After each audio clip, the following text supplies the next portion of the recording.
lawmakers, and others, according to this indictment. And it also details Trump's efforts to use the machinery of government, including his own Justice Department, to help him cling to power.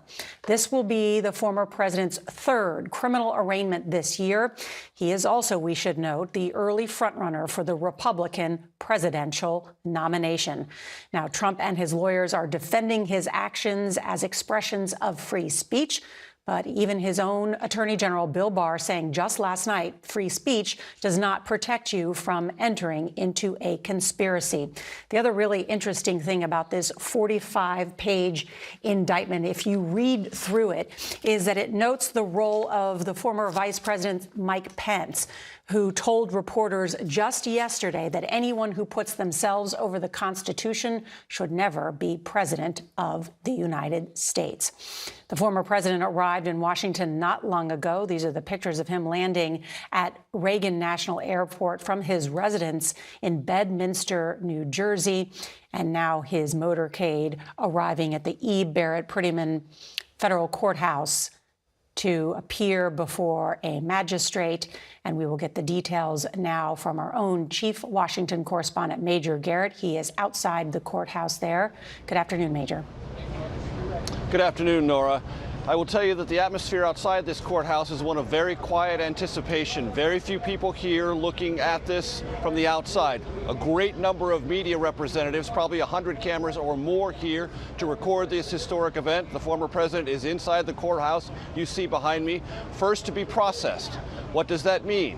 That means he will be digitally fingerprinted. He will have to answer a couple of questions. That will all be handled by a magistrate judge. Then the president, the former president, will appear before a trial judge and enter a plea of not guilty. This should all take, we are told, somewhere between 30 and 45 minutes. The atmosphere out here, very calm, very quiet, to the degree that there are those either advocating on behalf of the former president or opposing him. Their interactions are civil, very mild-mannered. There is a very large security presence here. This courthouse, Nora, as you well know in the geography of Washington, D.C., is at the intersection of Constitution and Pennsylvania Avenue, which means, of course, that this moment is where history, law, and politics come full circle, because on January 6, 2021, some of the protesters who went to the west front of the Capitol and some who entered it passed by this very courthouse. From where I'm standing, I can see the west front of the Capitol here. So it's all converging back where it started on that fateful day. And Nora, I can also tell you that the security here is occupied by Capitol Police, U.S. Marshals, Secret Service. Constitution Avenue and Pennsylvania Avenue, which I just referred to, have been closed down. That's a recent development here. Until a few moments ago, traffic was flowing freely. But the atmosphere around here is not tense. There is no sense of civil hostility, just quiet anticipation. We are not hearing of any specific or credible plans for any type of disturbances at this hour. But, Major, you point out how that major intersection now shut down as the former president arriving there. Let's bring in our chief election and campaign correspondent, Robert Costa. I know you've been speaking with your sources this morning. What have you learned? So this is a legal reckoning for former President Trump. He's arriving in Washington not to have a quiet lunch at the White House, but to come to a courthouse and to be accused of trying to defraud the country he once led.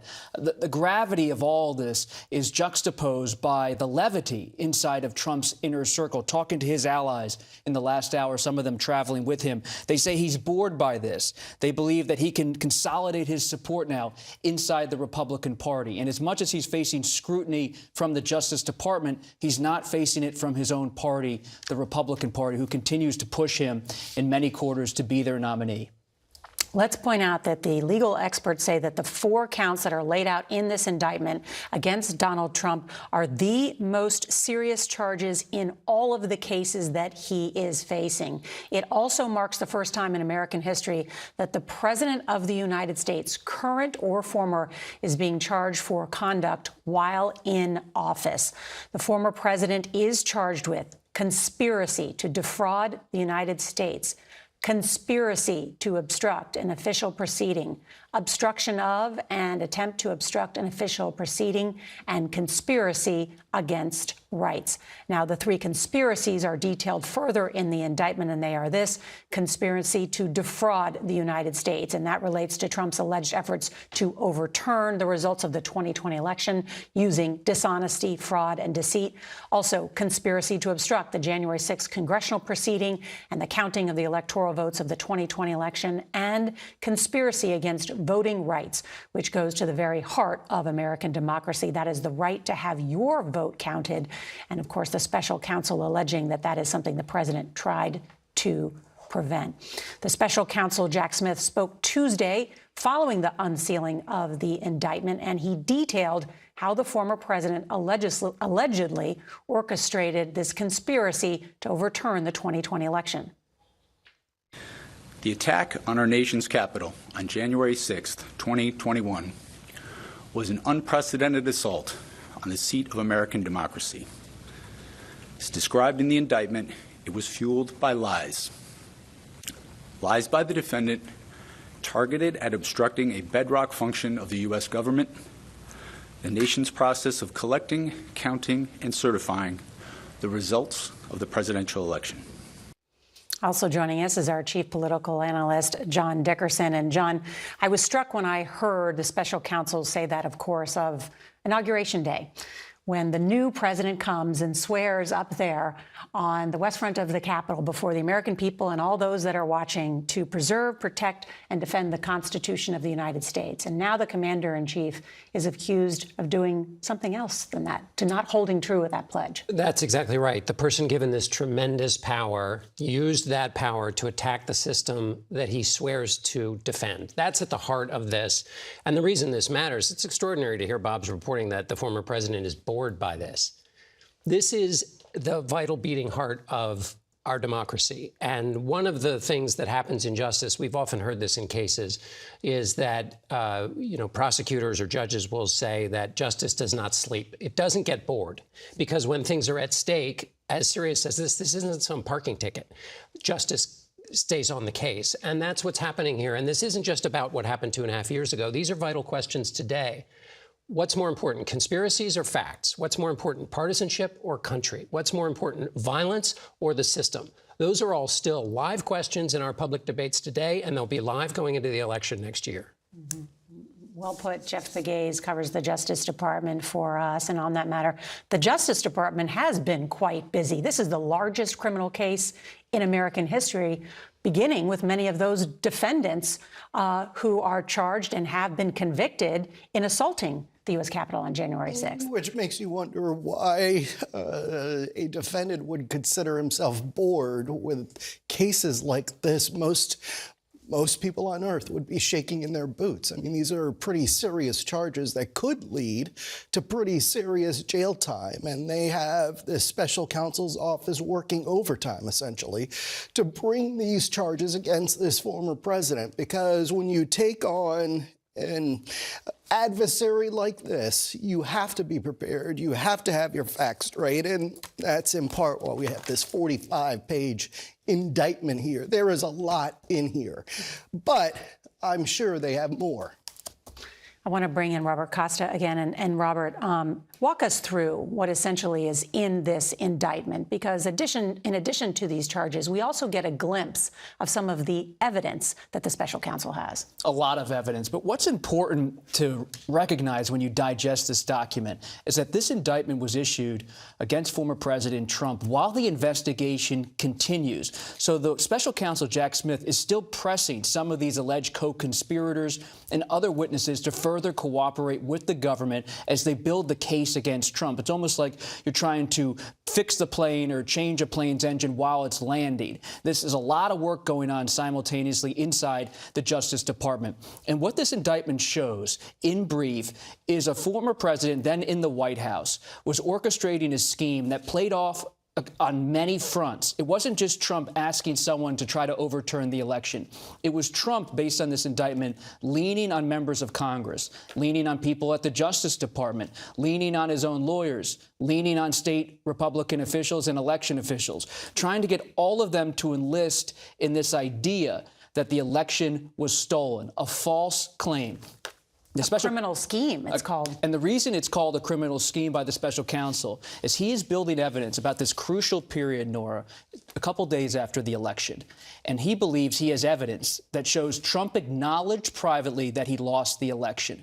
Now, if the special counsel has evidence that Trump acknowledged this privately and then pursued a whole conspiracy, allegedly, based on the premise that he didn't lose the election, then that's the basis for this allegation of fraud, that Trump knew he lost, yet still pursued the presidency through corrupt means based on this indictment. And it's on the very first page of the indictment. These claims about that the election was stolen were false, and the defendant knew they were false. Why is that so critical? It's so critical because Trump and his lawyers are preparing an argument that lawyers on the outside gave him an exit ramp to stay in the presidency, another path. But if he knowingly said the election was over, and I have reporting that he, in the days after the election, told one of his top advisors, Kellyanne Conway, he said something to the effect of, "I can't believe I lost this election to Joe Biden. I can't believe I lost." The fact that he said that to different associates behind the scenes means that everything that came after that post-election period was a conspiracy based on false claims, because Trump knew that he had lost the election. If he knew he lost the election, yet still tried to push all these people to keep him in power, that is seen as criminal intent. The criminal intent to stay in office, not just to have the belief that you rigged the election and that the election was rigged and that you could do this. But Trump's lawyers say, but that's his free speech. He's allowed to do that. You can express a lot of criticism about the election, and Trump's lawyers will continue to argue free speech. But as former Attorney General William Barr has said in recent days and on CBS News in recent weeks, criticizing the election is one thing, but then pressuring people to keep you in power, using all of the different levers at your disposal as president of the United States, is different than expressing free speech. In the eyes of the special counsel, it's not free speech, it's abuse of power. And free speech is not absolute. There are lots and lots of limits on free speech. You can't say certain kinds of things, and you certainly can't say certain kinds of things in furtherance of a crime. And that's why the focus here is on the fraud, the crimes that were committed, the conspiracy that he went into. That's the important piece, not the fact that he was speaking. And in the indictment, of course, also details stuff that is other than speech. It's conduct, specific conduct. And the main thing you have to recognize here is the special counsel has done more work than any previous investigation on detailing how Trump tried to enlist people to be so-called fake electors or alternate electors. He wanted to essentially throw out votes, allegedly, in all of these different states and have Republicans in those states send new slates back to Washington. Think about how unique this is historically. In December of 2020, as our Constitution states, the Electoral College votes. And then on January 6, 2021, it was supposed to be a formality, a certification. It's like Congress puts a stamp on something that's already been done. I mean, we'd never really even covered it before until this year, this past election. But then in December 30th, 2020, Trump and his allies in Congress, they say, wait a minute, this is maybe a certification on January 6th, but we're going to use this as an opportunity to attempt to throw out some of these votes and to not have it be about a certification, but an objection, and to send the election back to the states and then back to the House. I know this is convoluted, but I want to make one quick point. What Trump ultimately wanted to do here, if you're wondering, well, what was the scheme about? What was this really about? Trump wanted the election to go into the House of Representatives, because if it went into the House of Representatives, Trump believed the Republican delegations there would be able to vote him, as our Constitution lays out. It's called a contingent election. Trump could win a second term if he could just push the election into the House of Representatives. It was a winding path, but Trump was so convinced he could do it that he pressured his vice president, his most loyal soldier of all people, to try to put this into motion. And it wasn't just his vice president. It was members of Congress. Even on the day of the certification, the president and his allies were calling members of Congress. They were calling senators. They were pressuring secretaries of state. They were pressuring governors, trying to go anywhere they could to either overthrow the results in various states or to get these lawmakers to halt the count so they could continue to push their case. Went way beyond free speech. We've got lots to get to in terms of digging into some of the legal arguments, and we've got our team here to discuss that as well. We may also hear later today from Trump himself as well as his attorney, but want to give everybody a sense about what is going to happen here. Today's proceedings, because they are scheduled down to the minute. An official tells CBS News that the former president will be processed by the U.S. Marshals at the federal courthouse before being taken into the courtroom. Now, this process is going to mirror that in Trump's first federal arraignment in Miami. We were all there for that. And then Trump's fingerprints will be collected by a digital scanner, but he will not have a mugshot taken today. The former president will then make his initial court appearance, where he is expected to plead not guilty, and then he is expected to return home to his club in Bedminster, New Jersey. Let's bring in congressional correspondent Scott McFarland. He is inside the courthouse. And Scott, describe what you're seeing. We're in the second story of the courthouse, room 22. Court 22 is where the former president will appear. He's going to appear before Magistrate Judge Mokshila Upadhyay. The crowd has already been seated here, Nora. There are two different sets of wooden benches in rows, and there are two long tables. To the judge's left will be the special counsel attorneys, and we expect Jack Smith in the room, too. To the judge's right will be former President Trump and his legal team. If he enters through a back entrance, he'll be able to avoid walking through that crowd. If he goes through the main entrance of the doors, there's a double door, a little foyer, then another double door. He'll walk into this room, which is about the size of a small elementary school gymnasium. Floor to ceilings, light brown wood. But behind the judge is this big white marble wall, U.S. flag, and a big seal over the wall, at the top of the wall. And she'll be administering the plea entering, the release conditions, any other instructions, and any other questions from the attorneys. When former President Trump enters, he'll go to that table, take his seat on a black rolling chair, and wait for the judge to call things to order. Couple notes. This cavernous courthouse, one of the most bustling and busy in America, has pretty much ground to a halt today. They slid a lot of small matters off the calendar. They moved cases to next week to free up space and free up some security to do their work. And just now entering the courthouse, as the proceedings are about to begin, U.S. Capitol Police Officer Harry Dunn and retired Sergeant Aquilino Gonell, two of the most outspoken police who were part of that January 6th response. Nora, it underscores something. This case, unlike the others, happening right here in the nation's capital, just feet away from where the attack happened. All right, Scott McFarland, thank you. Also outside the courthouse, we are hearing now from Alina Habba. She is an attorney and spokeswoman for Donald J. Trump. Let's listen in. The fact that I am standing here for the third time in 5 months is not a coincidence. This is the Biden political lawfare that we have seen time and time again. It is a deflection from everything that they have done. And if you don't believe me, look at the facts. On March 17th, Hunter accidentally admits that it was his laptop from hell. The next day, DA Alvin Bragg indicts President Trump. June 8th, an FBI document is released showing that the Ukrainians paid the Biden crime family millions and millions of dollars.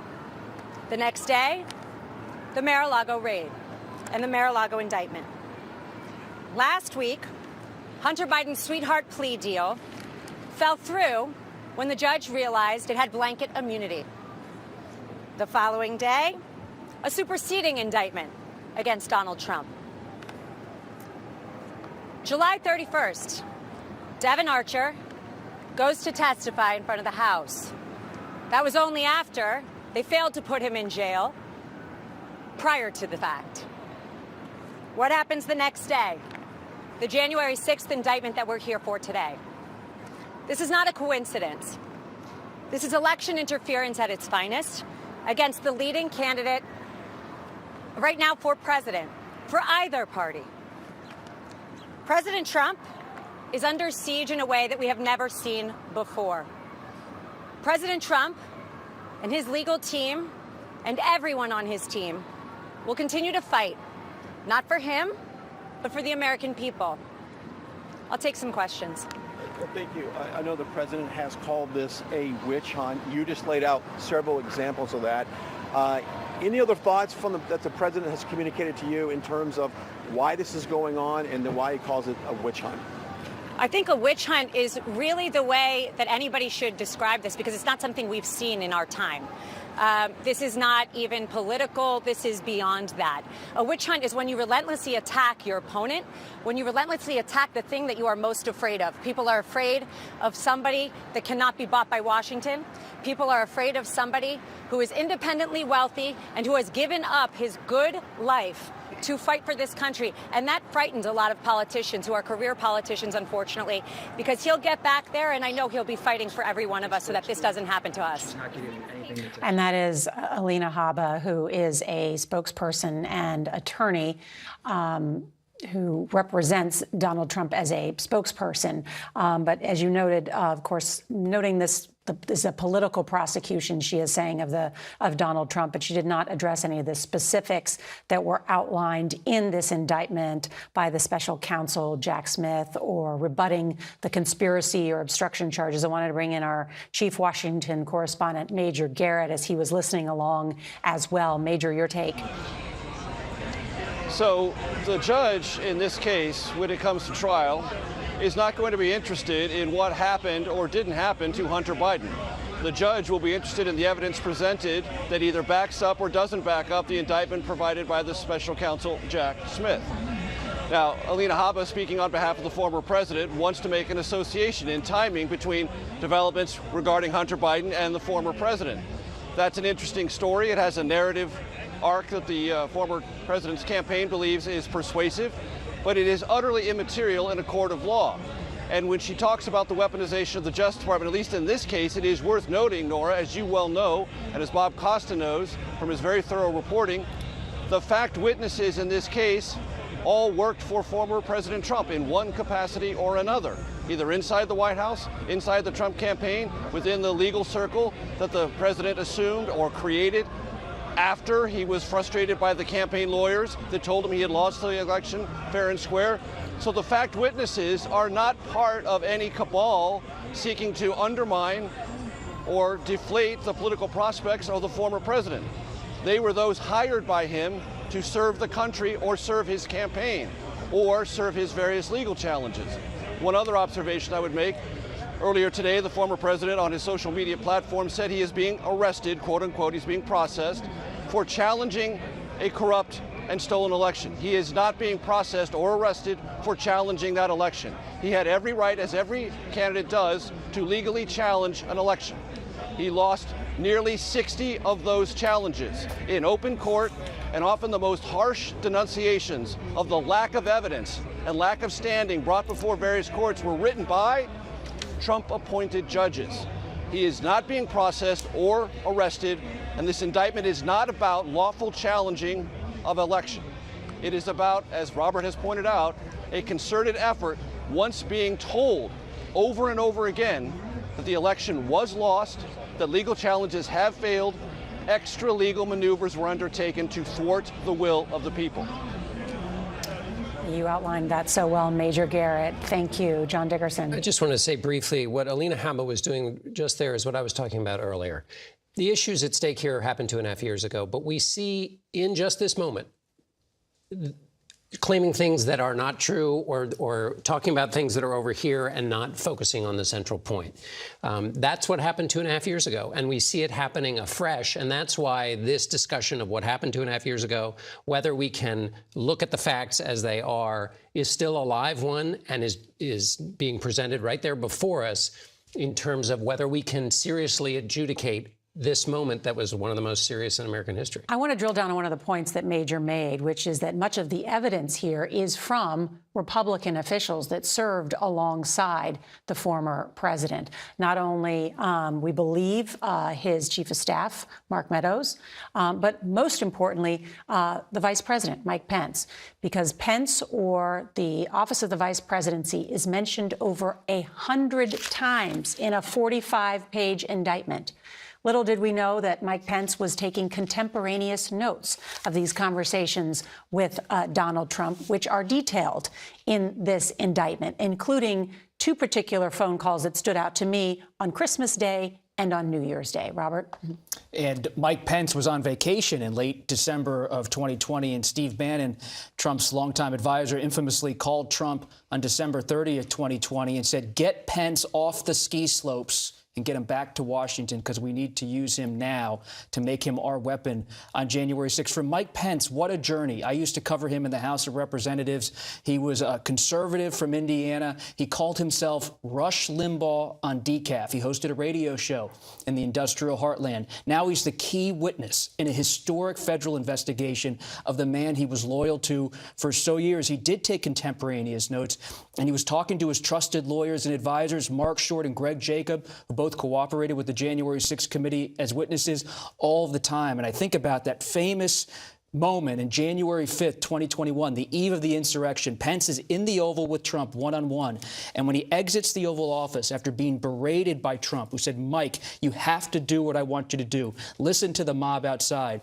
One of Pence's closest friends, Tom Rose, sees Pence come out of the Oval Office, and he says to others in the room, Pence was as white as a ghost. It was like he was in a hospital and gotten bad news. It was the most traumatic moment of his vice presidency because Trump, in essence, was asking him, in the view of Pence's advisors, to break the law. And doesn't he use a particular word at some point to insult Mike Pence as well?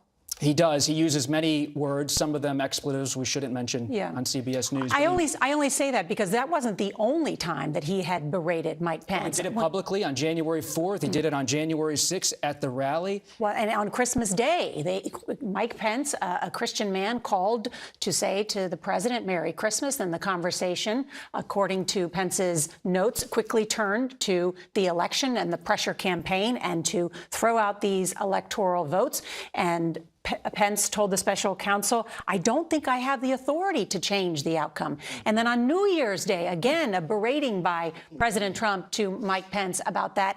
And Mike Pence says, "I don't think I can do that. There's no constitutional basis." And at that point, Trump says to Mike Pence, "You're too honest." And Mike Pence is now selling merch in his bid for the presidency that says Mike Pence too honest on it. It's almost as if he has been sort of unchained by the fact that this indictment has now been released. He's speaking out more forcefully against the former president than he has in the past. He says the president was more loyal, wanted him to be loyal to Trump, not to the Constitution. But what is he getting from Republican voters in return? Not much. According to recent polls, Nora, Mike Pence is at 3%. And the other Republican candidates who are willing to speak out routinely against President Trump, they're basically in the same boat. Will Hurd, Chris Christie, Asa Hutchinson, when you add up all of these candidates together, they've got about 6% of the Republican electorate,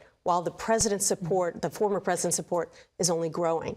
I just want to note, we are showing from the indictment on page 33 that conversation that I was just detailing that happened on New Year's Day, where the Trump says to the vice president, "You're too honest." And then as the indictment lays out here, that within an hours of that conversation, the defendant, otherwise known as Donald Trump, reminded his supporters to meet in Washington before the certification, tweeting, "The big protest rally in Washington will take place at 11 a.m. Stop this." And just to grasp the obvious here, this is not only amusing because Mike Pence is selling merchandise with "too honest" on it, but it suggests that the president knew what he was asking Mike Pence to do was dishonest, and therefore he knew what he was doing, which is one of the things that the special counsel is alleging. You are so good at setting me up here, and thank you, Nancy, because if Mike Pence is using that slogan in this kind of political environment, not sure that works these days, being too honest, so it's an interesting approach. But I also wanted to talk about the three cases that the spokesperson for President Trump, former President Trump, pointed out. Three cases. This case is different. Okay, you have the classified documents case, you have the case in Manhattan. But this is not a victimless case. And I think people sort of get caught up in the politics of it all. But again, people were injured, more than 100 officers injured. You had officers who died as a result. You're going to have family members in the courtroom. You're going to have former officers in the courtroom. This is not a victimless crime. This is different. And even getting outside of Washington, D.C., you had poll workers whose lives were threatened. You had people who worked to adjudicate these elections who felt that they were personally threatened because they were being singled out and being described by either the former president or by Rudy Giuliani as having done something terribly wrong when there was no evidence that they had. We're getting some new information from what's happening right now inside that courthouse. Let's go to our congressional correspondent, Scott McFarland, who is there. Scott, what can you tell us? Jack Smith, the special counsel, has just entered courtroom 22, taken a seat at a bench near the prosecution table, and the prosecutors are now at this long rectangular table, each seated in a black rolling chair. We're waiting on the judge now, and we're waiting on the former president and his defense team to enter this courtroom to begin the proceeding. So many other January 6th defendants had their initial appearances this week, Nora. The court's been dealing with dozens of them each week, and in each case we watched, they made a virtual first appearance. They were given that opportunity for logistical reasons, and because of the caseload here, Donald Trump has chosen to come here in person today. Now, this is an event that is clearly invisible to America. No cameras here. He was taken through a private entrance. But being here does amplify the significance of this moment. He's about to walk in the courtroom and take his seat for the third time at a defense table in front of a judge. The first two times I noticed it, seeing it face to face. He was slumped over, said little, made very few expressions, took very few notes. Let's see what he does today when he sits with his defense team in this distinctive January 6th case before a magistrate judge. And it's worth underscoring, Nora, this is the last time this magistrate judge is going to have a case. It moves next to U.S. Judge Tanya Chutkin, a 2014 appointee of then President Obama, who has been among the only judges I've seen who has exceeded the prosecutor's recommendations for sentencings in January 6 cases. She toes a uniquely hard line. And what about all of those January 6 defendants who have had a trial by jury, I should say? What has been the conviction rate? 100%, Nora. Every single January 6 defendant to go to trial by jury has been convicted at least partially. There have been only 2 acquittals of the 1,100 cases, but those were both trial by judge, and one of them was simply a misdemeanor case. The Justice Department is batting 1,000 in this unique dynamic in which Donald Trump now finds himself. In a D.C. federal court where the juries have convicted everybody they faced with a tether to January 6th. One other note, there were other January 6th cases here earlier today, including a former Chicago police officer and a man named Jay Johnston, a former actor on the TV show Bob's Burgers. Wow. And what is he accused of, Scott? These are what we would characterize as lower-level cases, moderate-level cases. These are not people accused of conspiracy or sedition. These are people that were in that mob that day, allegedly. Donald Trump, facing this charge of obstruction of an official proceeding, joins 310 other Americans facing that charge for January 6th. And that conspiracy charge, conspiracy to obstruct, he joins roughly 55 others facing that charge for January 6th, according to our CBS News count. This is serious business that the Justice Department has not taken this lightly. They have prosecuted them to the max. They have searched for years for each of these individuals involved, and they are not done.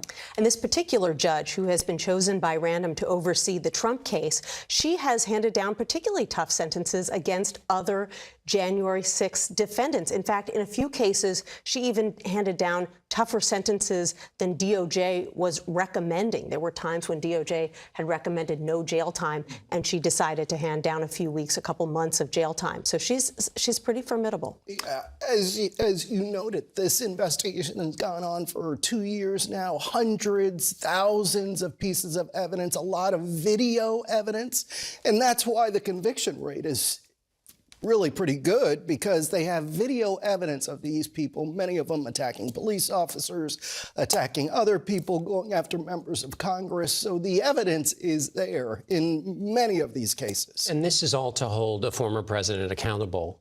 And there are three people who wanted to hold him accountable shortly after January 6th. One of them was Senate Minority Leader Mitch McConnell, who said, we have a criminal justice system in this country.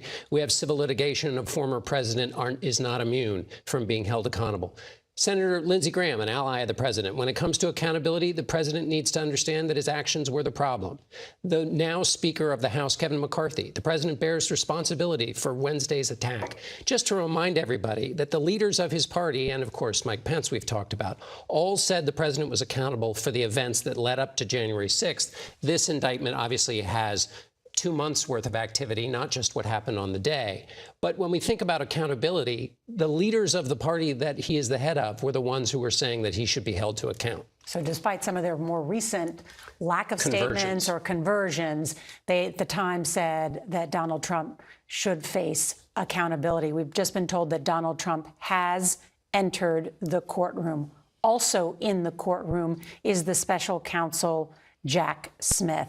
And I want to spend a moment on Jack Smith because he is essentially who Donald Trump is up against in multiple of these indictments. The two, of course, the classified documents and the January 6th one. And they are sitting across from each other inside this courtroom. Jack Smith is someone who has run over and competed in over 100 triathlons. He was reportedly at one point hit when he was on his bike by a truck. And 10 weeks later, he ran another triathlon. This is a man of a lot of grit and a lot of determination. And even what we have seen in these indictments is just a sliver of what they know and his prosecutorial team knows, right? His aggressive approach to his personal health and exercise correlates to how he approaches his prosecution and his strategy. We've talked a lot about how the former president is under pressure, but Jack Smith is also under pressure today. He is moving at an aggressive pace to try to move to what he has called a speedy trial of former President Trump. But he's going to face obstacles. We heard from Alina Habba, one of former President Trump's spokespeople. But the people who are likely to be in the courtroom today with Trump is a different set of lawyers. Todd Blanche, a veteran criminal defense attorney, Evan Corcoran, who's been working on the January 6th case with Trump for a long time. They are going to push the Judge Chutkan, in next week's status hearing, which they expect to happen, to delay this trial and to make sure that they have ample time for discovery. Delaying is central to what the Trump legal team is going to push for. They are going to argue, based on our reporting, that because of what's unfolding in New York, because of the classified documents case, which has thousands and thousands of documents already to sift through in discovery, that Trump cannot now move to a quick trial on January 6th, and they want to have time to talk to a lot of people in the discovery process. It will be critical, the decision made by Judge Chutkan about the timing of this trial. Will it occur before the presidential election? Because this has all the consequence for how it plays out. And as you noted, the legal strategy now is a good time to bring in our esteemed legal analysts. And just before we do that, I do want to know we're getting some new information and reporting about Donald Trump. He has entered this courtroom. He is wearing a red tie today. He walked slowly over to the prosecution table. He sat down.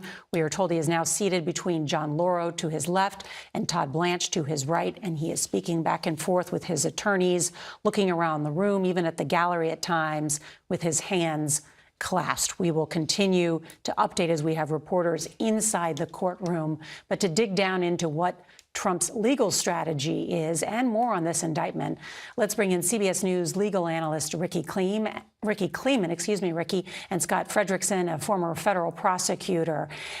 Ricky, let me start with you. What about that legal strategy of delay, delay, delay? Could they have success with that? Absolutely.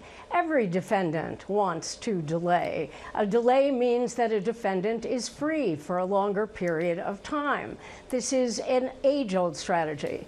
But with Donald Trump, he has legitimate reasons to ask for delay because he is at the moment facing 2 other indictments with a possible indictment yet in Georgia. He's also running for public office. So yes, he may have success, whether it is in Washington, D.C. or any of the other jurisdictions, Nora. And Scott Frederickson, let me ask you about that. They have also talked about, John Lauro on CBS said they'd like to move it to West Virginia. Do you think they'll have any success in doing that? You know, that's going to go over like a lead balloon. That is, there's no basis whatsoever in the law for moving a case, changing venue. This is a typical challenge you find in high-profile cases, and those kinds of challenge always lose. The law is very clear. The way the court deals with the concerns that the defense has about getting a fair trial is to ensure that the judge and both sides pick a fair jury, to pick juries who will set aside what they know and what they don't know or what they think, and commit to being objective triers of facts. But it's almost laughable to suggest that this is going to go to West Virginia. It's not going to go anywhere. There's no basis in fact for that challenge. And Scott, your best guess about when this trial could begin? Well, I think that's the big issue. And I think that's the big issue facing Jack Smith right now. He's got a formidable case. You know, if I have to pick sides, I'd pick his shoes any day. And frankly, I think what he's hearing about advice of counsel and true belief, that's music to his ears. Those defenses fall flat on the face once you get in front of a jury. His challenge is to get this case to a jury before the election, if at all possible. And I think one of the things he's going to pitch is that this, of all the cases, goes to the core of what he is investigating. The charges are of constitutional and historical significance. I think he'll ask the judge to move this case ahead to the top of her docket and ahead of the Mar-a-Lago documents case. All right, Scott, thank you. I want to bring in Tim Parlatore because he served as a Trump attorney for a brief period but left due to differences with Trump advisor Boris Epstein. Mr. Parlatore joins us now. And Tim, thank you for joining us. First, I want to start with you. I'm sure you have read through this indictment. What do you think is the gravest threat to Donald Trump included here? You know, reading through this indictment, it actually was kind of surprising to me how little work Jack Smith had really done on this case to properly put together the required elements. This case, you know, most of the facts are undisputed because they happened out in public. The one key fact that they have to get over is knowledge. Did he know at the time that the claims of fraud were false? Did he know at the time that he'd actually lost the election? And reading the indictment, there really wasn't anything in there to indicate that Jack Smith had done his homework on that. Everything in there just, it said, you know, he was told by some people there was fraud. He was told by other people there wasn't. Tim, who should he have listened? Tim, I just happen to have it right here, page 7. So if you're following along at home, the claims were false and the defendant knew they were false. In fact, the defendant was notified repeatedly that his claims were untrue, often by the people of whom he relied on for candid advice. A, the defendant's vice president. B, the senior leaders of the Justice Department. C, the director of national intelligence. D, the Department of Homeland Security's Cybersecurity and Infrastructure Security Agency. E, senior White House attorneys.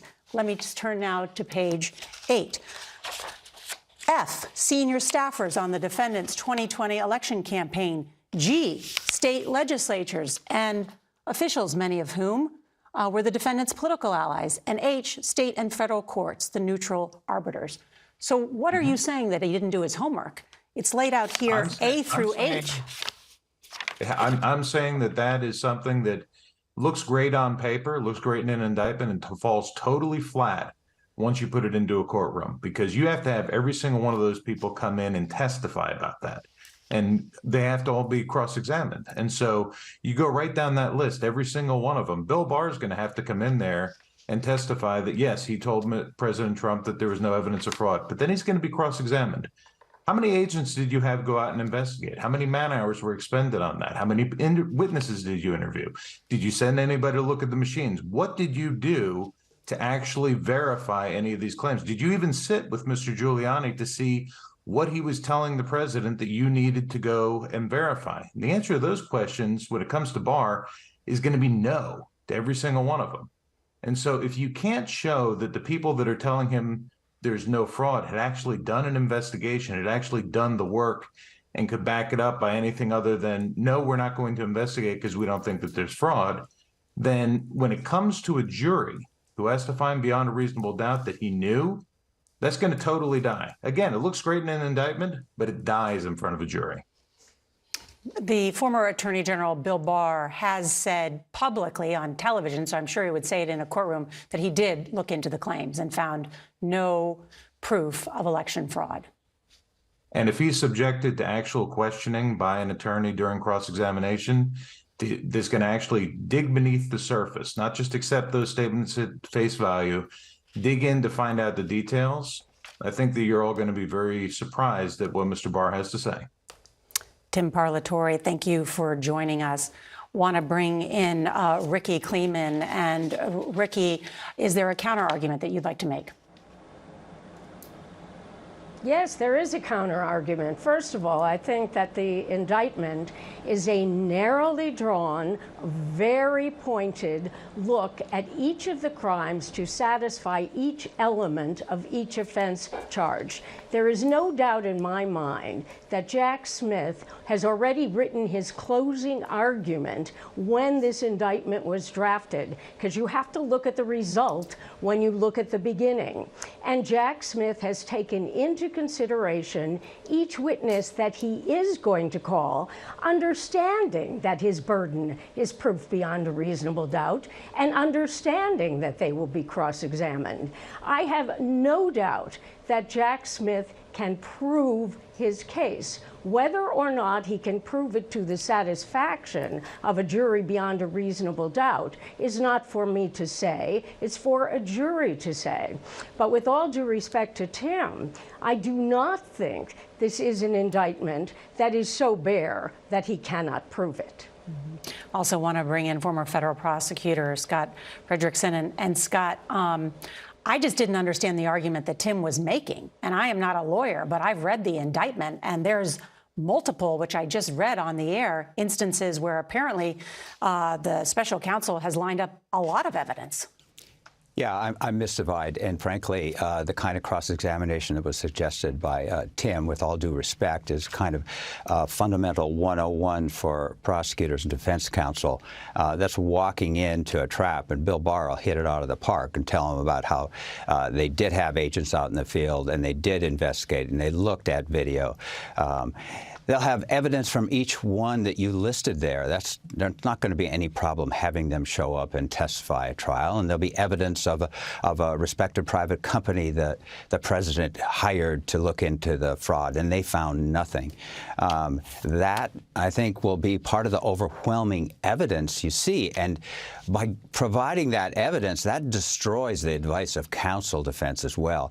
You know, advice of counsel has to be based on true facts. It can't be based on false facts, manipulated facts, which is what this big steal argument was all about. And the president was told, not only by his attorney general, but top DOJ officials, his own White House counsel, the head of national intelligence, the head of cybersecurity, his family, his chief of staff, his top campaign officials. You know, when they get done testifying, I don't think the defense is going to want to get up and do any cross-examination. They're going to have to think of a different defense. And just to build on what Scott Frederickson said, for Mr. Parlatore to suggest that it was the responsibility of the Attorney General to be the overseer of all claims of election fraud, Scott mentioned Chris Krebs, who was running the Cybersecurity and Infrastructure Security Agency for the Trump administration, a Trump appointee. And 9 days after the election in 2020, Krebs issued a statement along with his agency saying, quote, "There is no evidence that any voting system deleted or lost votes, changed votes, or was in any way compromised." And this came as people who were named as likely co-conspirators, not named, but suggested as co-conspirators in this indictment, like Sidney Powell, were saying that there was foreign influence in this election. Trump's own appointees and officials, separate from anything the Justice Department was doing, said this election was as secure as any in history. There's a mountain of evidence that the election was not stolen, and people who were Republicans that said it and investigated it, including multiple court cases. This is, at this point, undisputed other than in the political realm. I mean, yeah, absolutely, and it happened in real time. I mean, these aren't details that were somehow uncovered by Jack Smith. We heard from Bill Barr publicly in real time. We heard from Chris Krebs publicly in real time. We heard from secretaries of state publicly in real time that there was no fraud that they uncovered in this election. And as Scott mentioned, the courts took a look too. The system for adjudicating these claims looked at them, and the president was shut out, which is to say he lost all of the cases. Let's bring in Democratic Congressman and former January 6th committee chair Benny Thompson. He joins us now. And Mr. Chairman, thank you for joining us. Your committee did extensive work on what happened on January 6th. Much of that was referred to the Justice Department. I haven't had the chance to speak with you, but as you've read through this indictment, what stuck out to you? Well, a lot of it was the body of work our January 6th committee uncovered. We talked to people all over the country, election officials, people who conducted campaigns for the candidate, and without almost to the person, they indicated that they found no real fault. As you know, a lot of our witnesses were Republican officials, and they basically said, we reviewed it, we recounted, and we could find nothing wrong. The testimony from the Secretary of State of Georgia says the same thing. And so we put on a body of witnesses that we think presented the fact that former President Trump knew he had lost the election, but he also knew through his other people that there was nothing there that said the election was stolen. Mr. Chairman, I want to ask you, too, about the thought that there could be a trial of the former commander-in-chief not far from where you work every day in the U.S. Capitol, at that courthouse, which is the intersection of Pennsylvania Avenue and Constitution Avenue. What will that be like? What will that mean for our country? Well, I think it's part of how we test our system of democracy. No one is above the law, not even the President of the United States. It has nothing to do with the timing of the election. I believe that the Department of Justice looked at a lot of our work and added it to their body of work and determined that something had gone amiss. And in presenting the evidence to a grand jury, obviously that grand jury agreed. I don't feel good about the fact that a former president of the United States is going on trial, but I do feel good that our system of democracy works in that if you are found guilty of any charge or if you are accused of it, you have your day in court. Donald Trump is no different.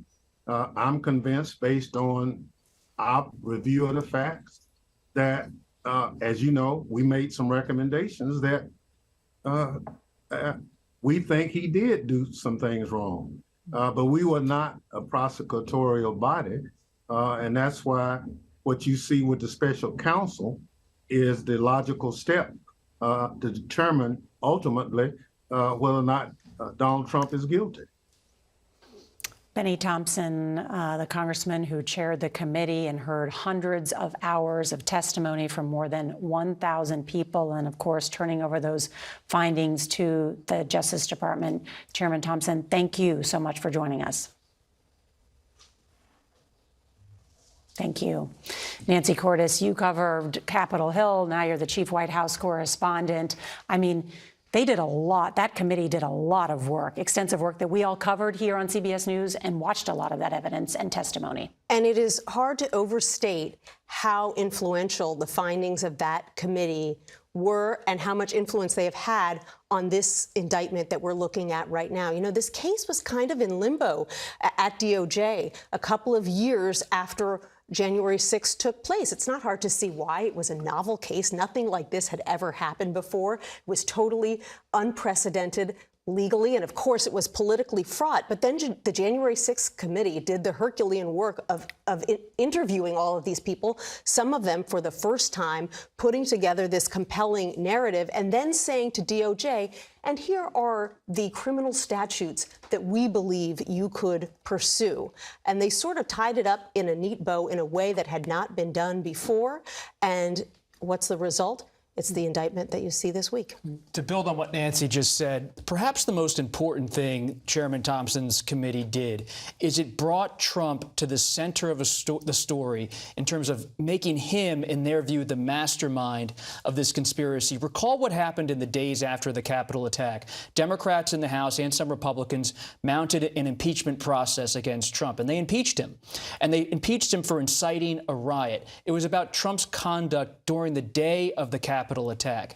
What was the first subpoena issued by the January 6th committee? It came in September of 2021, and it was about phone calls Trump was making to Giuliani and others from the White House on January 5th. What the committee uncovered through its reporting, through its interviews, is that Trump was driving this, not reacting to a rally. Trump was pushing this into motion.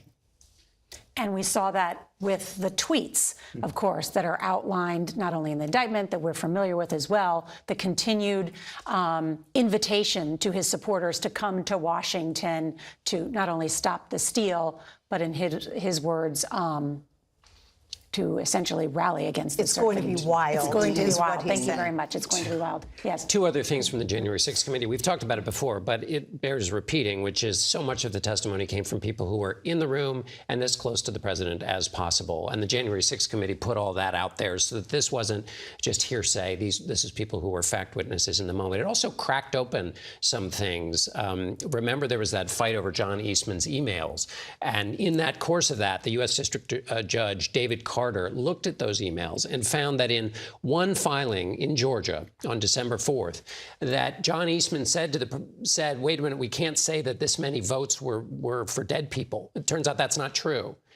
But then they went ahead and said it anyway. Why is that important? Because one of the things at issue is whether the president knew that what he was saying was false and went ahead and said it anyway. And that was cracked open by the activities of the January 6th committee. Also true, Vice President Pence's lawyer, who testifies to the fact that the president was told by John Eastman that the scheme actually wasn't lawful. Again, to the heart of the special counsel's case. So not only did he know that he lost the election, he knew that the claims that he was making were also false and made them anyway. And engaged in a conspiracy anyway. And the conspiracy was put on paper. It was John Eastman wrote a 2-page memo.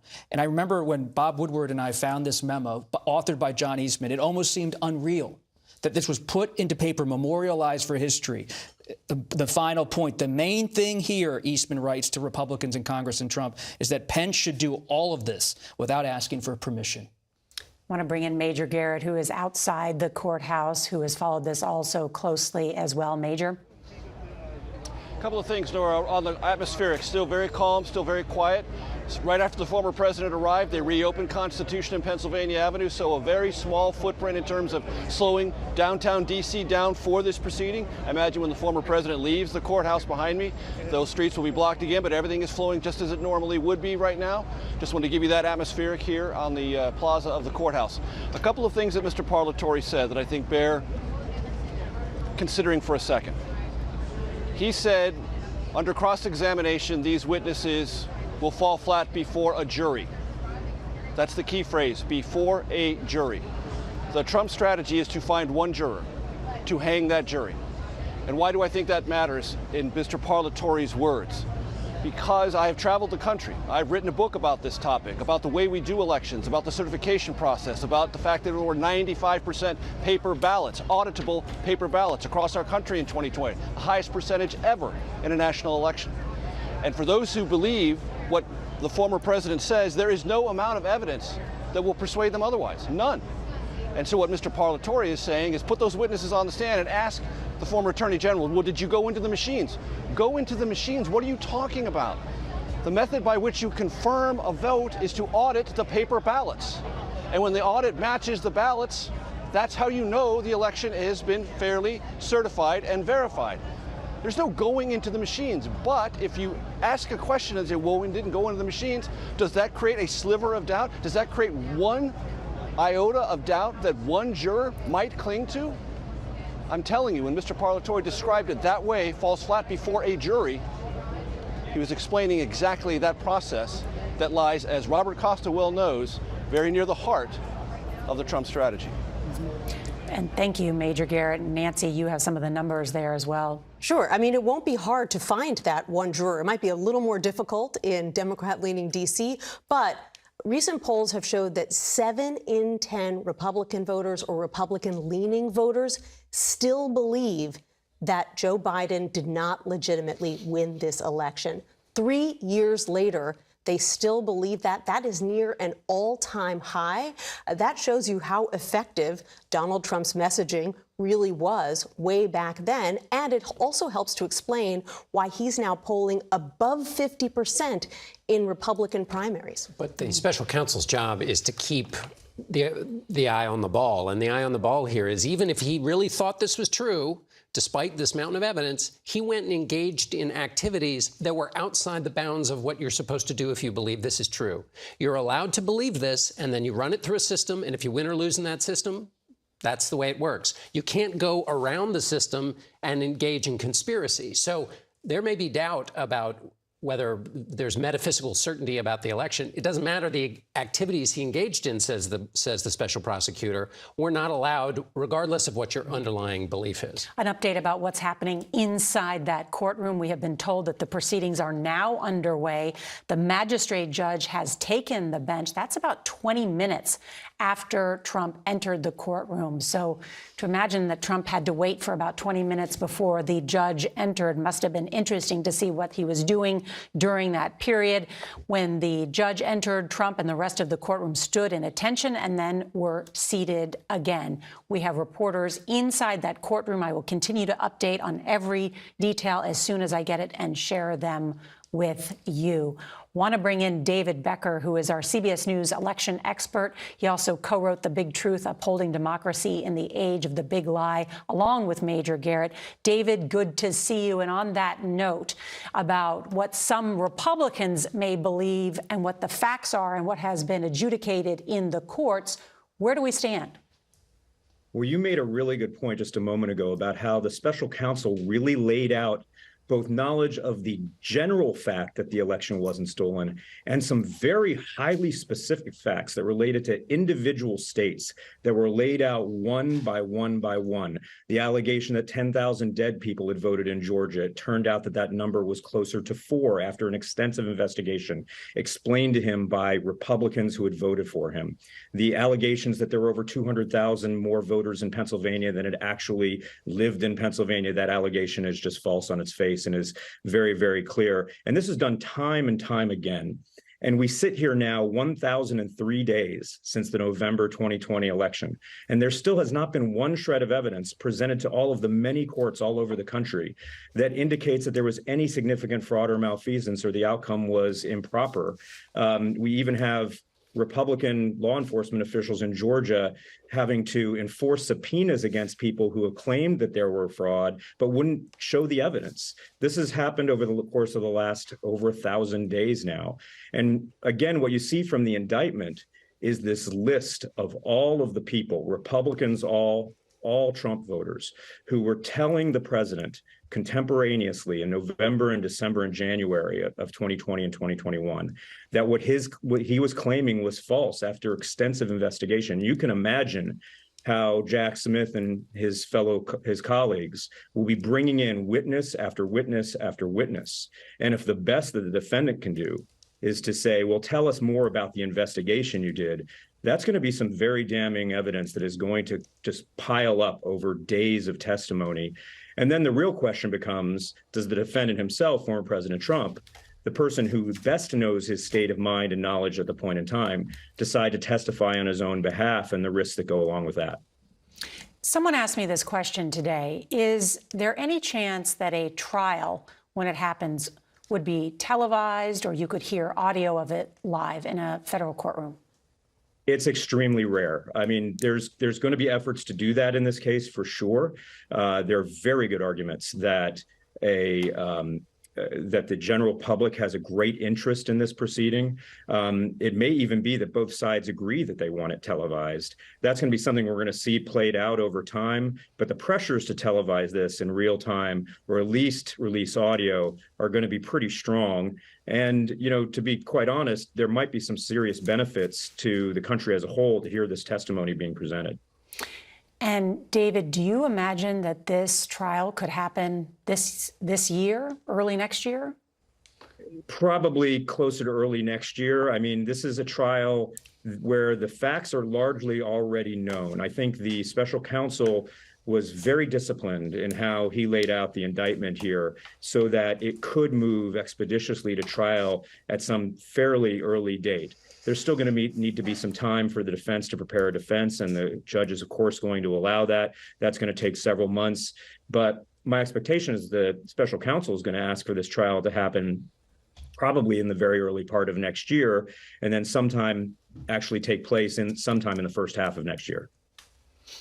David Becker, thank you. A quick update from inside the courtroom. Trump has been sworn in. He stood up, raised his hand.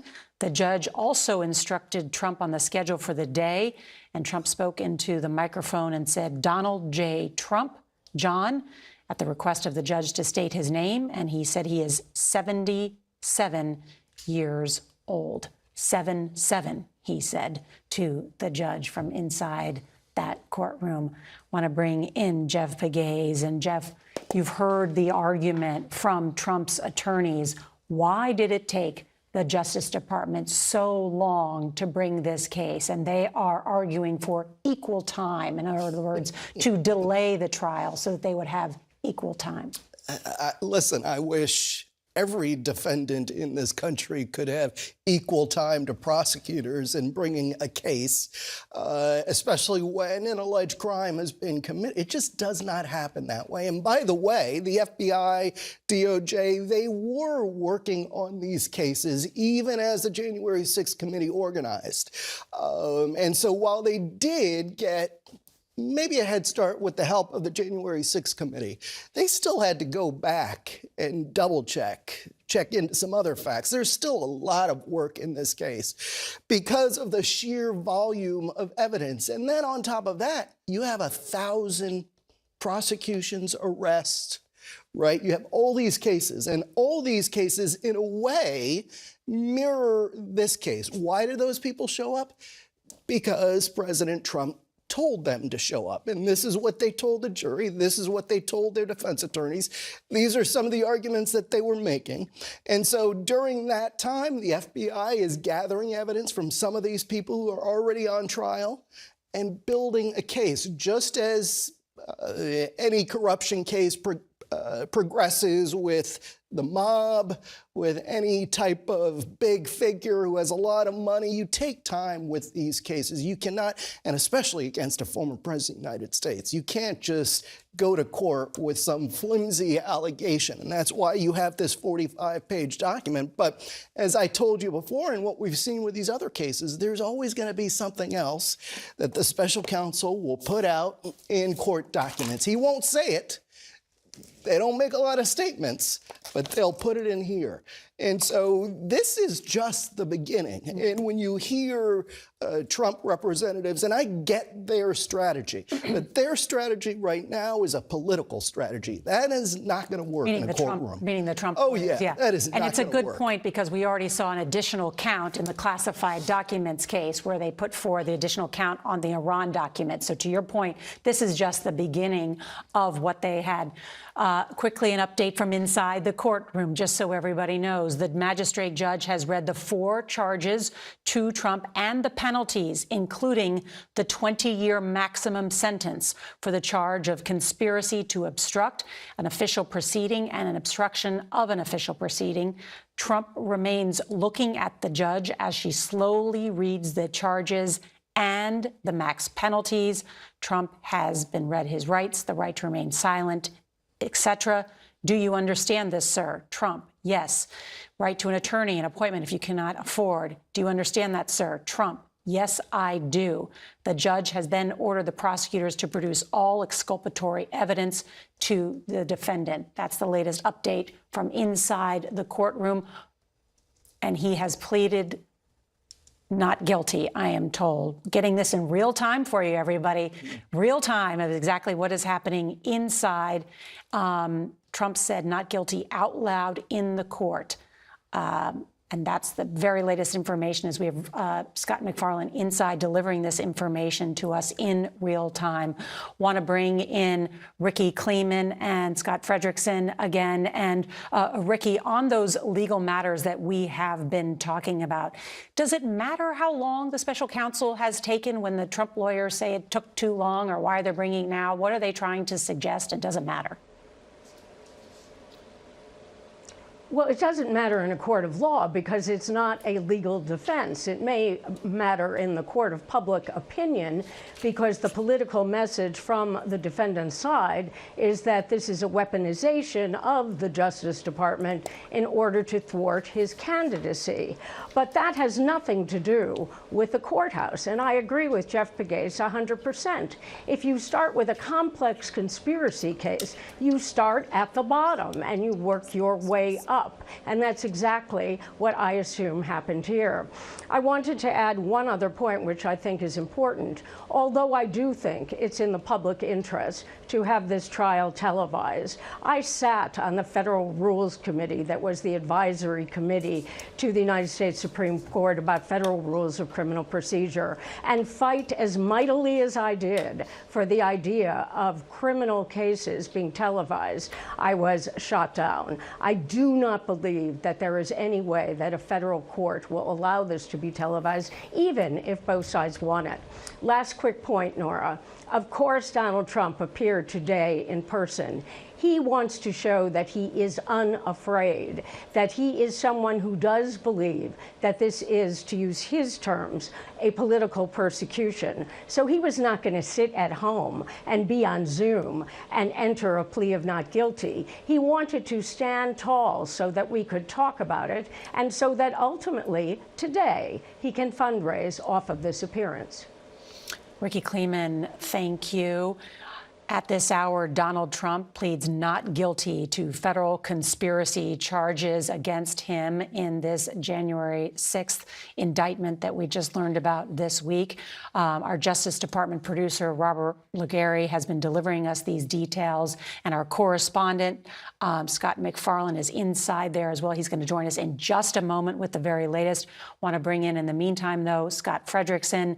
And Scott, on that note, what do you think happens next? Tell us legally what happens next week, and then when this may begin, when the trial may begin. The first thing we look for will be an order from Judge Chutkan setting a status hearing. Based on her reputation, you can expect that to happen fairly quickly. She's going to take this case and schedule it and work through things in a no-nonsense manner. She's a judge who is in complete control of the courtroom. She's very experienced. She knows what she's doing.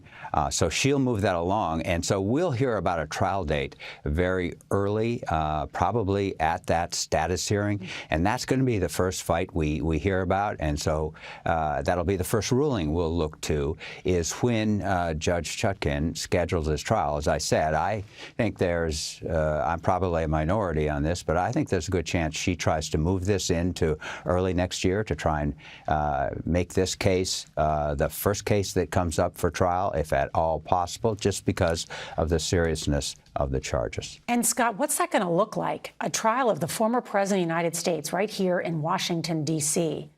How long will it take? I mean, I'm just trying to imagine what this is going to be like. Yes, it's almost something out of a novel. But, you know, our courts, especially in Washington, are built for this. We have an experienced judge. That's first and foremost. And, you know, this case, in some ways, is a lot less complicated than the Mar-a-Lago case. There are no classified documents. It doesn't require defense counsel getting a security clearance. Most of the evidence, I suspect, has already been out in the public thanks to the January 6th congressional investigation. Indeed, the complaint that, you know, why did it take so long? It's an irony that the Attorney General Garland, when he was confirmed, he did not want to investigate the president just because he thought it was the appearances would look bad, and so he deferred to the January 6th investigation by the U.S. Attorney's Office in D.C. But in the end, I don't think this becomes that complicated a case. We have high-profile witnesses. Obviously, President Trump will be at the defense counsel table. But I think this case is capable of being tried in a relatively reasonable time. By that, I mean we're probably talking at least a month. At least a month. The real point is when can Judge Chutkan get this to a trial? Scott Frederickson, thank you. Want to bring in Scott McFarlane, who has been watching those court proceedings and can walk us through it. He's made his way outside the courthouse now. Scott, tell us what it was like inside. What was Donald Trump's demeanor? Donald Trump leaned right into the microphone on the rectangular table in front of him and pleaded not guilty to these 4 felony counts accusing him of seeking to overturn the 2020 election, which he lost. The special prosecutor just said, Nora, they're not going to seek any detention of Donald Trump or strict release conditions. He's going to be released on a bond he doesn't actually have to post, an surety bond. And there's going to be a requirement he not talk to known witnesses in this case, keeping in mind much of his inner circle could be witnesses in this case. The proceedings are really a garden variety set of proceedings in this courthouse. They do this a dozen times a day. They read the charges. They asked if he'd like them to read the full indictment, all 45 pages. He declined that. They asked him if he needed a taxpayer-funded, court-appointed lawyer. He declined that. He has his own counsel. And a couple things jumped out at me just in his body language. Just like we saw in Manhattan a few months ago and in Miami earlier this summer, he's kind of hunched over, hands clasped, making no use of the pen and paper on the table in front of him, occasionally whispering with or hearing whispers from his attorneys on either side. But this time, Nora, unlike the last 2 times, he really was looking around the room, actively gazing at the spectators, keeping in mind among the spectators are some of the police officers who responded here on January 6th. The special counsel himself, Jack Smith's in the front row of the audience, and 5 sets of rows of spectators in the room, and Trump was looking to see who was there. He had 2 attorneys, one on either side, and he was facing what would be the jury box. And in essence, in between him and the jury box were the 3 prosecutors. His left shoulder was pointed toward the judge, the way this room is configured, so he turned his body, pivoted toward the judge, again still hunched over, again with his hands clasped, spoke in a moderate tone, not terribly forceful, not terribly loud. He said he's not guilty, and one distinctive thing, when the judge asked him his name, he said, quote, Donald J. Trump. John, referencing the J, and then when she asked his age, he said 77, not 77, he said 77. This is going to wrap, and he's going to exit the same way he came in, through one of those secured underground garage entrances, still not accessible to photos. And when this all began, Nora, the judge kindly reminded everybody in the courtroom and the courthouse, no phones, no photos, no taking any video today. Scott McFarlane, you always do such an excellent job recapping what happened inside that courtroom. Thank you very much. So now we have the former president of the United States pleading not guilty to these 4 counts against him. We're going to have this hearing next week where a trial date could be set, and it could be as soon as, well, it could be as soon as the end of this year or early next year, and will set us up for really an extraordinary moment. Sometimes the details can tell you a lot. Scott's excellent reporting and casting Trump as someone who's a bit relaxed almost in that courtroom based on that reporting, saying his age is 77. It reminds me of my conversations with Trump over the years where he would talk about being familiar with the court system for 5 decades now, going back to his time in New York when a character like Roy Cohn, very controversial lawyer, was his top advisor, helping him navigate the thicket of legal and political and real estate worlds inside of New York City, crossing over from Queens into Manhattan. And this is someone who oftentimes has this attitude when he faces crisis. I interviewed Trump the day after Access Hollywood, and I said, everyone else around you is panicking, telling you should maybe think about quitting the race. And he said to me, I'll never forget, he said, don't you know what I've been through? I've seen everything. This is nothing. You don't understand me. You don't understand life. I've seen it all. And, well, he's seen it all today. But he hasn't. This is nowhere near an Access Hollywood tape. I mean, this is different. This is quite different. This is different, yeah. But what you're putting your finger on is that this has become routine for him. And usually when something becomes routine, it's because we've seen it a lot. But the fact that this is routine is what's extraordinary, is that it's routine because it's been 3 times that he's been arraigned now.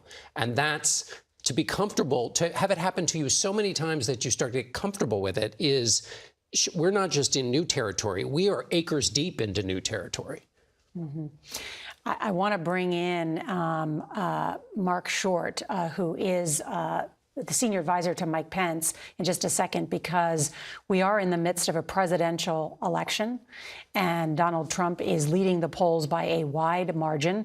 The former vice president's name, or the office of the vice presidency, is mentioned some 100 times in this indictment. And yesterday we heard from the former vice president, and he gave one of his strongest criticisms yet of Mr. Trump during a campaign stop in Indianapolis. Let's listen. I want the American people to know that I had no right to overturn the election. And that on that day, President Trump asked me to put him over the Constitution. But I chose the Constitution, and I always will. Sadly, the president was surrounded by a group of crackpot lawyers that kept telling him what his itching ears wanted to hear. And while I made my case to him of what I understood my oath to the Constitution to require, the president ultimately continued to demand that I choose him over the Constitution. Our country is more important than any one man. Our Constitution is more important than any one man's career. Joining us now is Mark Short, senior advisor for former Vice President Pence.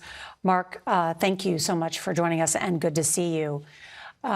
Mark, what's your understanding of how many notes the former vice president had and was able to provide to the special counsel? Nora, thanks for having me. I think, as you can imagine, the Vice President of the United States is a demanding role where a lot of information flows in from a lot of different things, from national security issues to leading the COVID task force to handling legislation. And so it was his tendency to keep contemporaneous notes. But I think that the vast majority of those are things that honestly were reflected in his book. I think that the chapters that go back to the events surrounding January 6th leaned heavily on those notes. And so I'm not sure there was so much new in the indictment that hadn't already been shared with the American people. Did the former vice president know, and did he also believe that Donald Trump knew that he lost the election? I don't know that Donald Trump ever said to the vice president, or certainly when I was in their surroundings, that he felt he had lost that election. I don't know, honestly, Nora, to the extent to which the president's actions necessarily were criminal. I do know they were wrong, and I do know that he violated his oath to support and defend the Constitution of the United States. I do know he asked the vice president very specifically to violate his oath to the Constitution.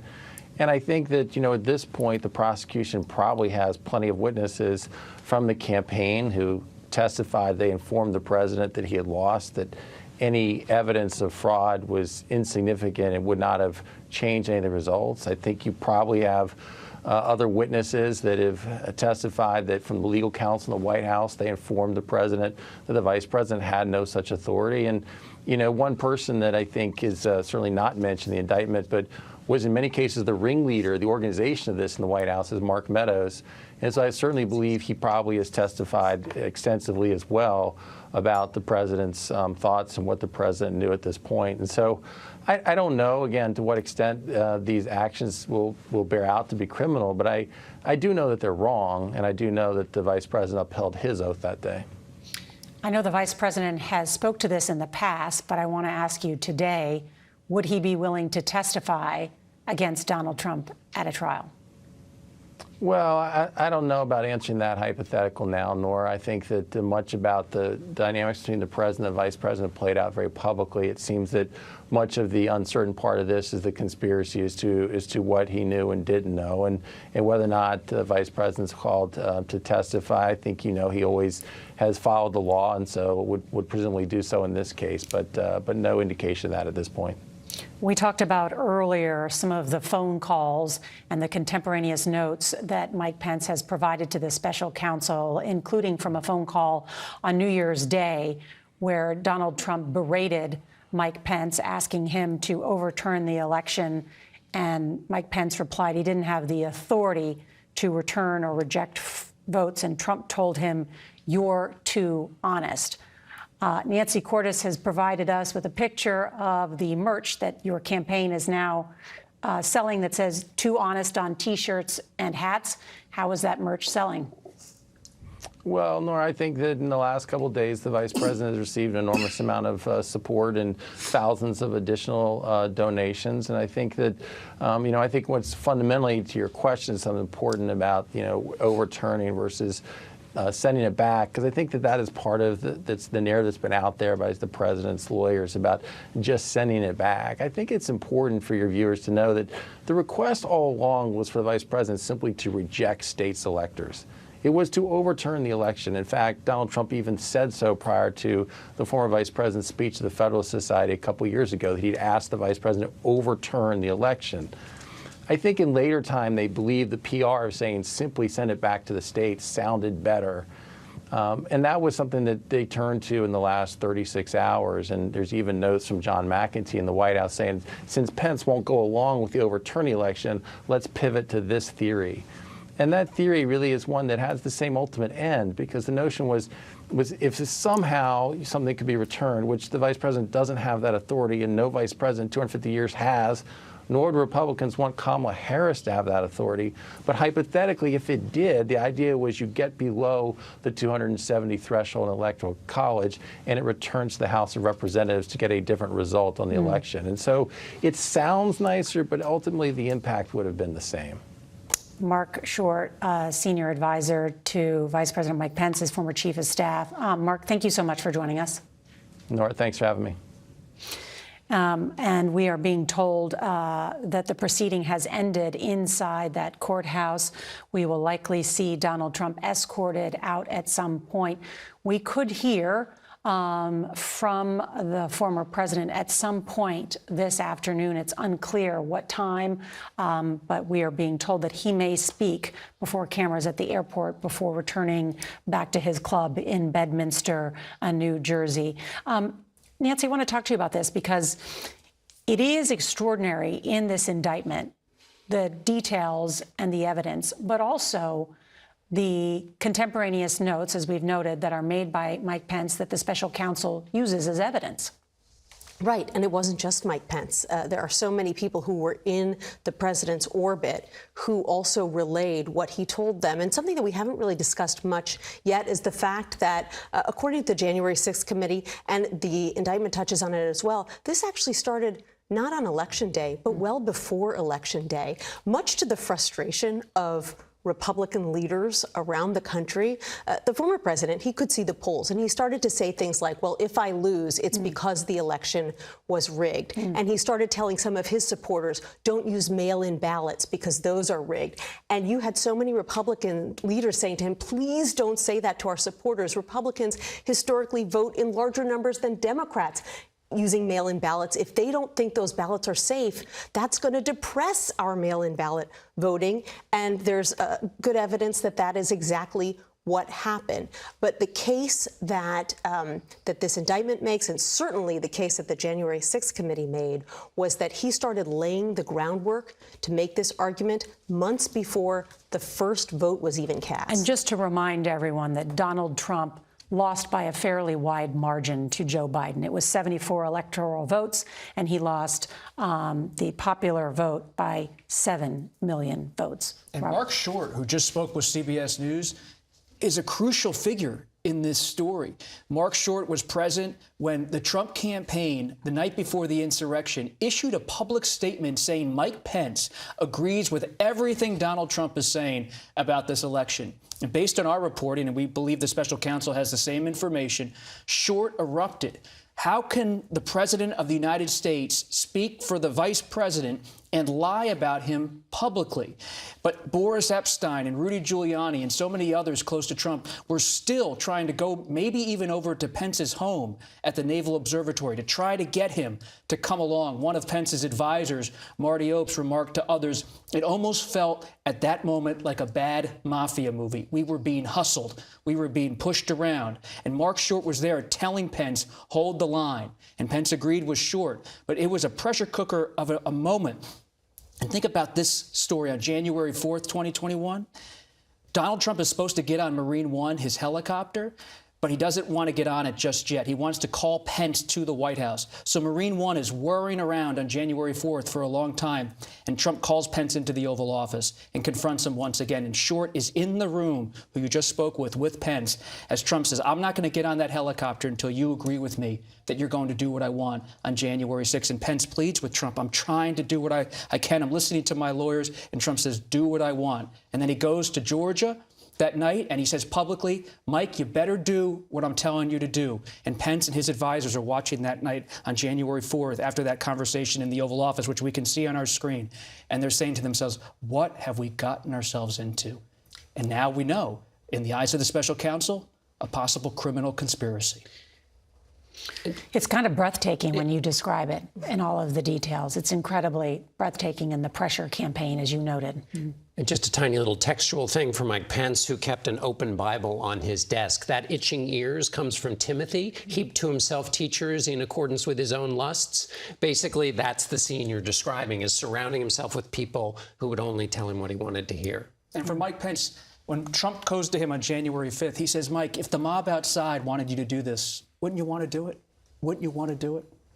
And then Trump famously, this has been confirmed by testimony before the January 6th committee, Trump opens the door to the Oval Office on a freezing cold night so he can hear the mob outside on Freedom Plaza. They're playing songs. I was actually walking around that night with a notebook in hand. I remember a few things. Rats were in the streets. Cops were everywhere. Proud Boys and Oath Keepers and nobody else, because it was the pandemic.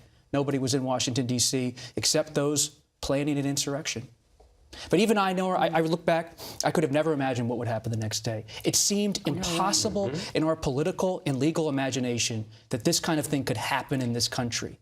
I just never would have imagined even seeing the Proud Boys in front of me. Yeah, I was at the Capitol that day, and you know, even as it was unfolding, we kind of couldn't believe it. I mean, the fact that the Capitol itself was being breached. We were live on the air for 9-10 hours straight, watching it unfold in a way that is still hard to believe, even now, having watched the January 6 hearings and read this indictment. I want to bring in Scott McFarland because he is outside the courtroom and has a little bit more details about what was this 27-minute-long proceeding. Is that right, Scott? And what happened and what's happening there right now? And Nora, the judge kept Trump waiting. He was sitting idle in his seat for about 20 minutes because the proceedings began late.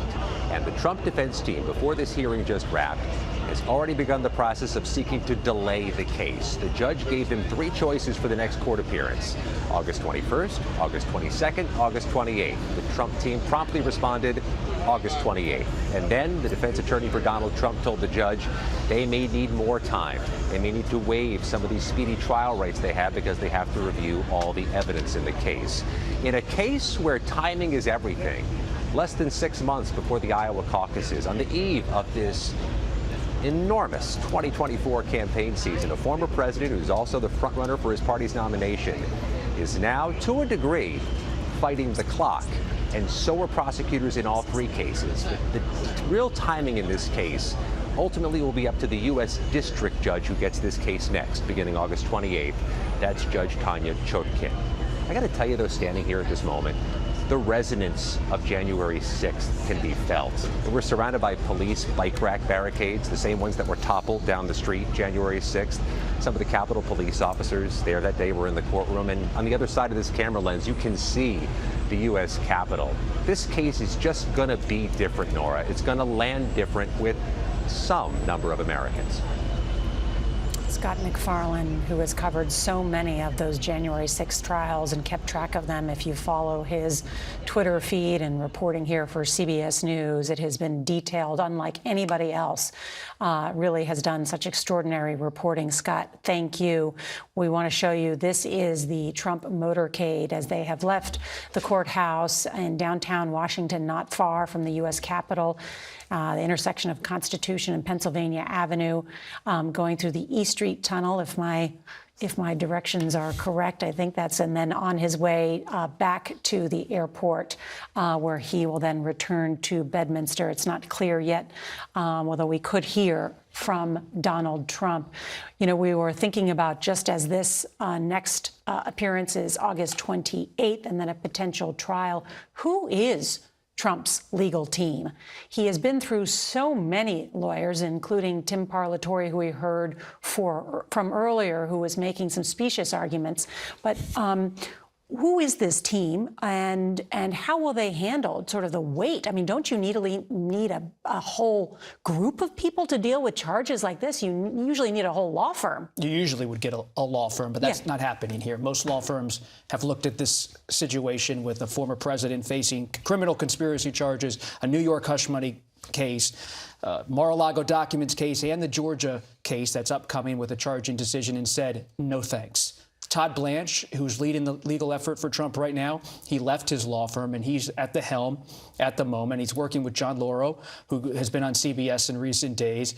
And they're the point people. Evan Corcoran's in an awkward position because he's one of Trump's lead attorneys on January 6th, but he's also part of the Mar-a-Lago investigation as a witness. So the special counsel has forced Corcoran to leave Trump representation on Mar-a-Lago because he was involved with how the documents were signed with the FBI and the National Archives, yet Corcoran's still there today in Washington with Trump on January 6th. When I've asked sources close to Trump's legal team, is a law firm in the offing? Could someone be coming on? They say no. This is a limited team, and they're going to focus on the political message as much as the legal message. Well, because that's easier, too. Because think about it, just in this case, the January 6th committee report was 800 pages.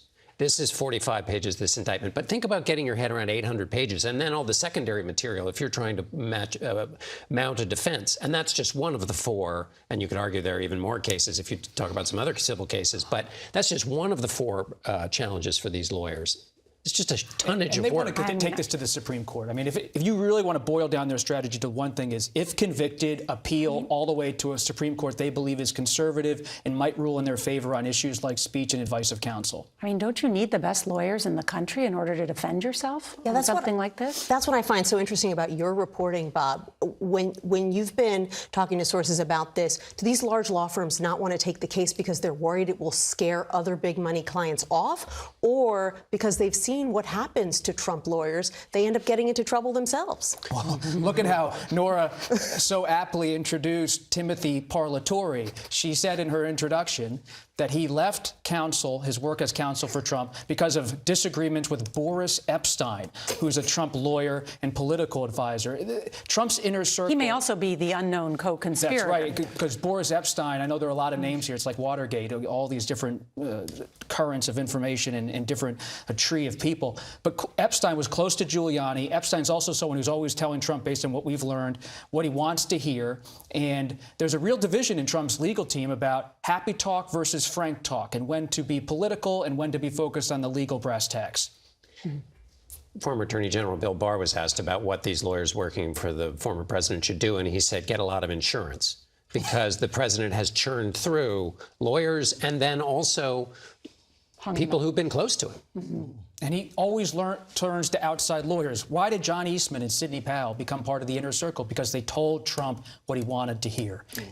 This is such a momentous day, and yet it may not be the last indictment of Donald Trump, because we are awaiting news from Georgia, and that's where Nicole Killian is for us today. And Nicole, what's the very latest from there?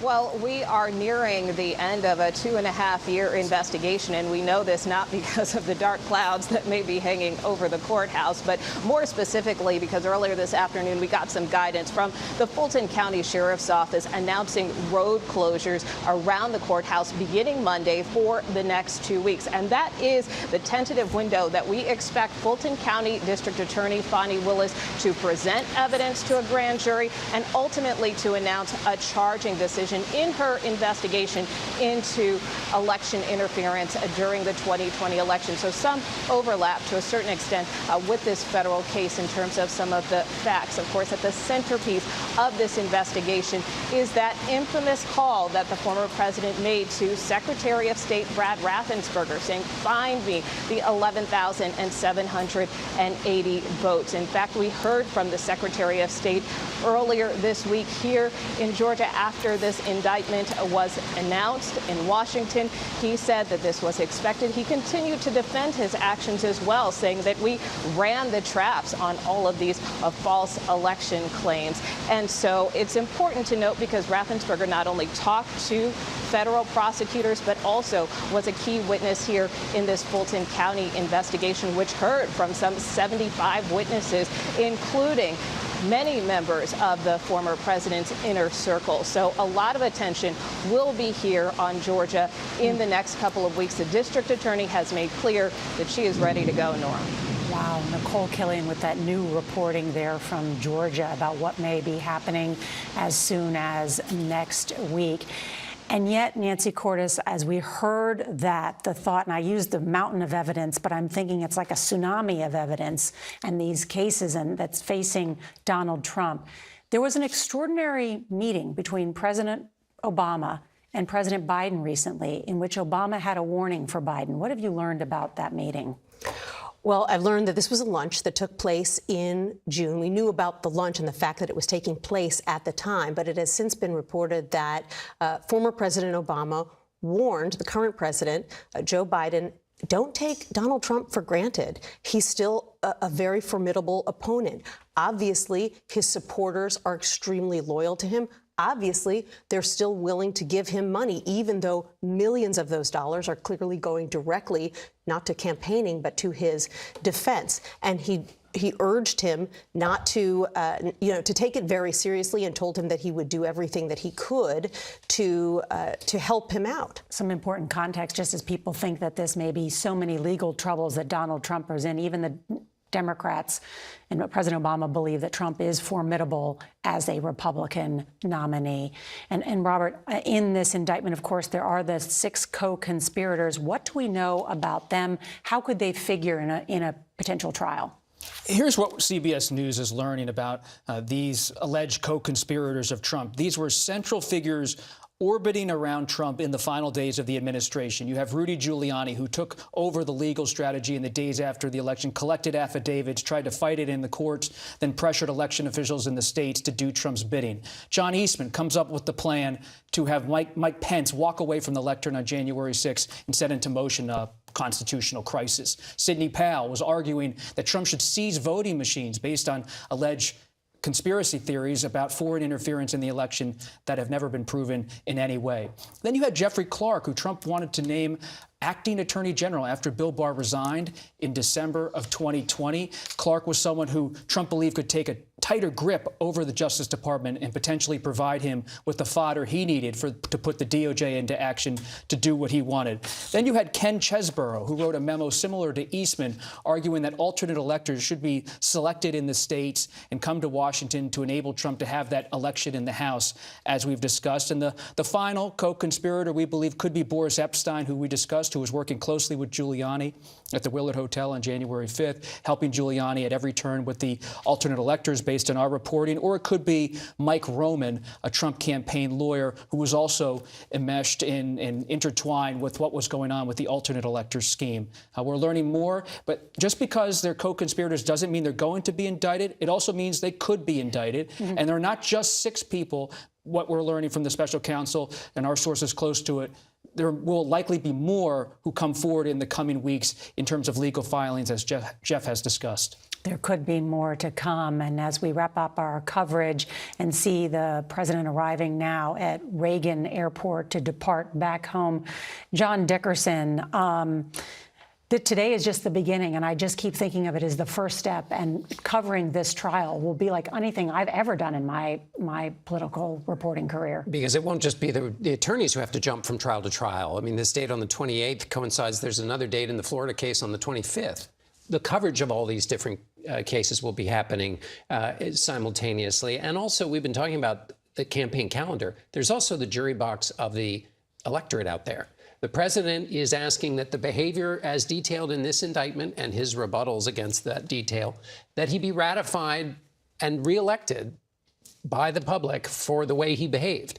That's another element of this, and that's not the burden of proof there is up for grabs. But that's kind of the 5th event or 6th event in addition to all of these trials. Mm-hmm. Today, we witnessed former President Donald Trump arraigned here in Washington in a federal courthouse on 4 counts related to his attempts to overturn the 2020 election. One of the central figures and possible witnesses in the special counsel's case is former Vice President Mike Pence, and the former vice president will be a guest on this Sunday's Face the Nation with Margaret Brennan. Our coverage will continue on CBS News streaming your local news, and we're going to have a full wrap-up tonight on the CBS Evening News. This has been a CBS News Special Report. I'm Norah O'Donnell in Washington.